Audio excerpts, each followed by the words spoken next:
नमस्कार दोस्तों, स्वागत है हमारे YouTube चैनल पर। पिछले वीडियो में हमने वक्फ संशोधन बिल 2025 की पूरी कहानी को इतिहास से लेकर संसद तक की बहस को समझा।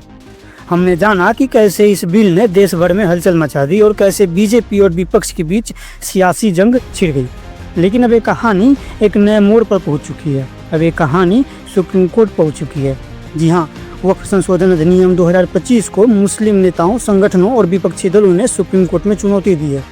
70 से अधिक याचिकाएं दायर की गई, जिनमें असदुद्दीन ओवैसी, मौलाना अरशद मदनी और यहाँ तक कि गैर मुस्लिम नेताओं ने भी हिस्सा लिया। सवाल ये है कि क्या ये कानून संविधान के खिलाफ है? क्या सुप्रीम कोर्ट इसे रद्द कर देगा? और अगर ऐसा हुआ तो इसका असर देश की सियासत और समाज पर क्या होगा? आज हम इस कहानी को और आगे ले जाएंगे। सुप्रीम कोर्ट में क्या हुआ, याचिकाकर्ताओं के तर्क क्या हैं और सरकार ने इसका जवाब कैसे दिया, सब कुछ डिटेल में जानेंगे। तो चलिए शुरू करते हैं। दोस्तों, वक्फ संशोधन अधिनियम 2025 को 5 अप्रैल 2025 को राष्ट्रपति द्रौपदी मुर्मू की मंजूरी मिली और 8 अप्रैल से ये कानून लागू हो गया। लेकिन इसके लागू होते ही देश भर के मुस्लिम नेताओं, संगठनों और विपक्षी दलों ने इसे सुप्रीम कोर्ट में चुनौती दे दी। 4 अप्रैल को जैसे ही बिल राज्यसभा से पास हुआ, AIMIM के सांसद असदुद्दीन ओवैसी और कांग्रेस सांसद मोहम्मद जावेद ने सुप्रीम कोर्ट में याचिका दायर की। इसके बाद तो याचिकाओं का तांता लग गया। कुल 73 याचिकाएं सुप्रीम कोर्ट में दायर हुई, जिनमें न सिर्फ मुस्लिम नेता और संगठन शामिल हैं, बल्कि गैर मुस्लिम नेताओं और पार्टियों ने भी हिस्सा लिया। इनमें AIMIM के सांसद असदुद्दीन ओवैसी ने बिल को असंवैधानिक और मुस्लिम विरोधी बताया। जमीयत उलमाए हिंद के मौलाना अरशद मदनी, जिन्होंने कहा है कि ये कानून संविधान के कई अनुच्छेदों का उल्लंघन करता है। कांग्रेस सांसद मोहम्मद जावेद और इमरान प्रतापगढ़ी ने इसे धार्मिक स्वायत्तता पर हमला करार दिया। महुआ मोहित राय, जो TMC के सांसद हैं, उन्होंने इसे मुस्लिम समुदाय के खिलाफ भेदभाव बताया। मनोज झा और फयाज अहमद, जो RJD के सांसद हैं, उन्होंने सरकार पर अतिक्रमण का आरोप लगाया। आम आदमी पार्टी के विधायक अमनतुल्ला खान, DMK के सांसद A राजा और यहाँ तक कि तमिल सुपरस्टार विजय ने भी याचिका दायर की। धार्मिक संगठनों जैसे all India Muslim personal law board और इंडियन यूनियन मुस्लिम लीग ने भी कोर्ट का रुख किया। सुप्रीम कोर्ट ने इन सभी याचिकाओं को एक साथ जोड़कर IND वक्फ अमेंडमेंट एक्ट 2025 के तहत सुनवाई शुरू कर दी। मुख्य जज संजीव खन्ना, जस्टिस संजय कुमार और जस्टिस KV विश्वनाथन की 3 जजों की बेंच इस मामले को देख रही है। 16 अप्रैल 2025 को पहली सुनवाई शुरू हुई और ये लड़ाई अब देश की सबसे बड़ी अदालत में एक ऐतिहासिक मोड़ ले चुकी है। दोस्तों, सवाल ये है कि इतने सारे लोग इस कानून को सुप्रीम कोर्ट में चुनौती क्यों दे रहे हैं? आइए याचिकाकर्ताओं के मुख्य तर्कों को समझते हैं। इन तर्कों को वरिष्ठ वकील कपिल सिब्बल, अभिषेक मनु सिंघवी और निजाम पाशा जैसे दिग्गजों ने कोर्ट में पेश किया है। पहला तर्क ये है कि संविधान के अनुच्छेद 26 का उल्लंघन हुआ है। याचिकाकर्ताओं का कहना है कि वक्फ बोर्ड और सेंट्रल वक्फ काउंसिल में गैर मुस्लिम सदस्यों को शामिल करना संविधान के अनुच्छेद 26 का उल्लंघन है। अनुच्छेद 26 हर धार्मिक समुदाय को अपनी धार्मिक संस्थाओं को प्रबंधन करने का अधिकार देता है। कपिल सिब्बल ने कोर्ट में कहा कि वक्फ इस्लाम का अभिन्न हिस्सा है। गैर मुस्लिमों को बोर्ड में शामिल करना 20 करोड़ मुस्लिमों की आस्था पर हमला है। उन्होंने तर्क दिया कि हिंदू मंदिरों या सिख गुरुद्वारों के बोर्ड में गैर हिंदू या गैर सिख को शामिल नहीं किया जाता है, तो वक्फ बोर्ड में ऐसा क्यों हुआ? दूसरा तर्क यह है कि वक्फ बाय उजर का खत्म हो जाना। नए कानून में वक्फ बाय उजर की अवधारणा को खत्म कर दिया गया। ये वो संपत्तियाँ हैं जो बिना लिखित दस्तावेज के लंबे समय तक धार्मिक या चैरिटी के लिए इस्तेमाल होने से वक्फ बन जाती हैं। सिब्बल ने कहा कि भारत में 8,72,000 वक्फ संपत्तियों में से आधी से ज़्यादा वक्फ बाय उजर हैं। इनमें मस्जिदें, कब्रिस्तान और मदरसे शामिल हैं, जो सैकड़ों साल पुराने हैं। अब इनके लिए वक्फ डीड मांगी जाएंगी तो असंभव है। नए कानून में जिला कलेक्टर को अधिकार दिया गया है कि वो किसी भी संपत्ति को वक्फ या सरकारी संपत्ति घोषित कर सकता है। याचिकाकर्ताओं का कहना है कि इससे सरकार वक्फ संपत्तियों पर कब्जा कर सकती है।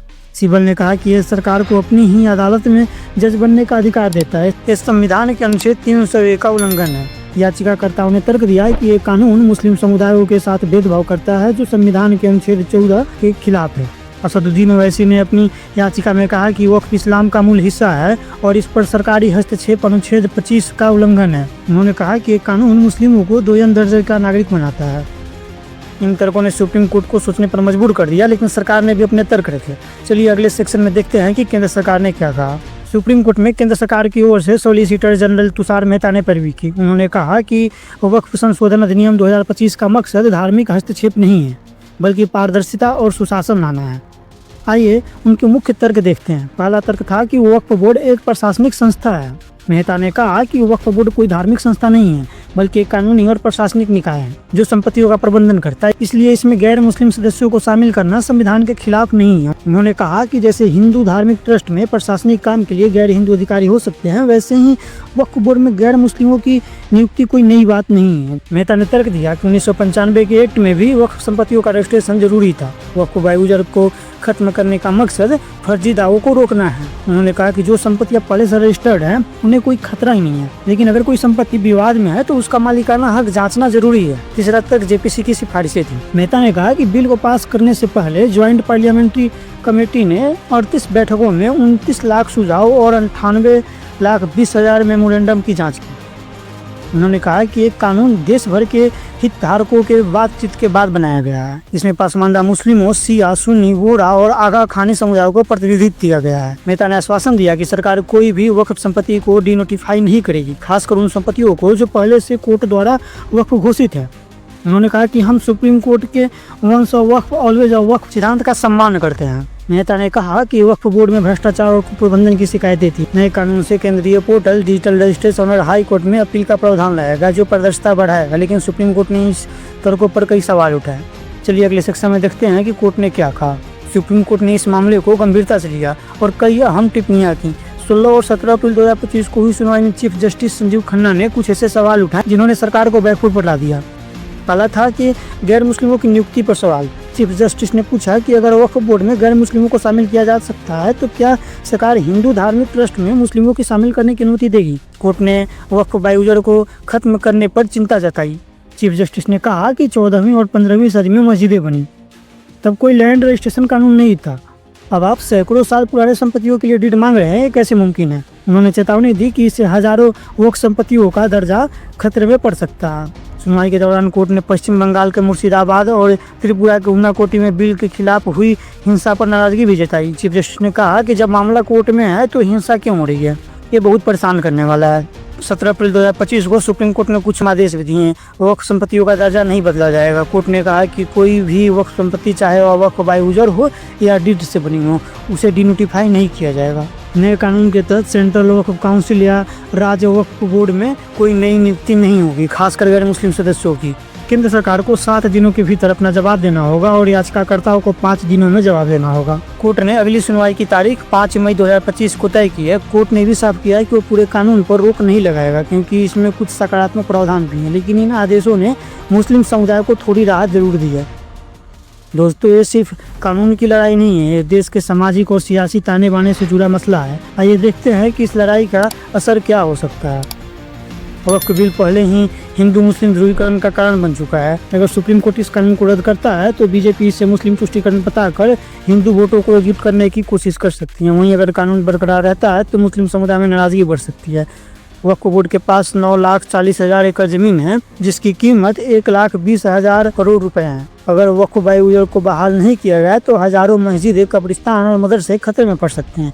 इसलिए मुस्लिम समुदाय की धार्मिक और सांस्कृतिक विरासत को नुकसान हो सकता है। यह मामला 2025 के बिहार विधानसभा चुनाव और अन्य राज्यों के चुनाव को भी प्रभावित कर सकता है। विपक्ष इसे मुस्लिम वोटों के एकजुट करने का मौका मानेगा, जबकि बीजेपी इसे पासमानदा मुस्लिम और हिंदू वोटरों के लिए इस्तेमाल कर सकती है। दोस्तों, कहानी अब सिर्फ वक्फ बोर्ड की नहीं बल्कि देश की धार्मिक, सांस्कृतिक और सियासी पहचान की बात है। सोचिए क्या होगा अगर सुप्रीम कोर्ट इस कानून को रद्द कर दे।